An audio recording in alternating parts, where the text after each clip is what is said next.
Bharatiya Janata party हा 12ही महिने काम करणारा पक्ष आहे.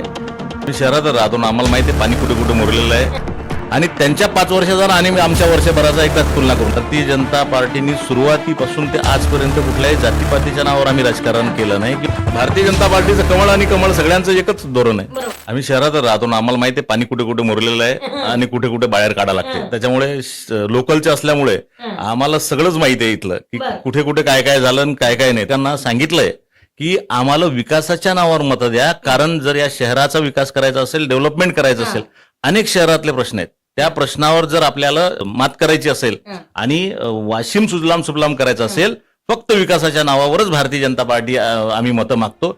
आणि मला सांगा, आपल्या चॅनलच्या माध्यमातून मला विरोधकांना विचारायचं, मला सांगा हे कसा विकास करणार आहेत? जिथे सरकार आहे, सरकार निधी देणार आहे, पैसा देणार आहे, जो सरकार पैसा देईल त्याच्यात शहराचा विकास होणार आहे. विरोधक पैसा कुठून आणणार आहेत? या महाराष्ट्राचे मुख्यमंत्री देवेंद्रजी फडणवीस साहेब आहेत आणि इथे 8 दिवसापूर्वी येऊन गेले आणि त्यांनी शब्द दिला की वाशिमकरांना मी कुठलाही निधी कमी पडू देणार नाही, इथला नगराध्यक्ष जास्तीत जास्त नगरसेवक निवडून द्या, वाशिमकरांना कोणत्याही बाबतीची कमतरता पडणार नाही, हे त्यांनी शब्द दिलाय. भारतीय जनता पार्टी हा 12ही महिने काम करणारा पक्ष आहे. बाकीचे जे पक्ष आहेत, जे काही विरोधक टीका करतात, ते फक्त निवडणुकीतच बाहेर येतात.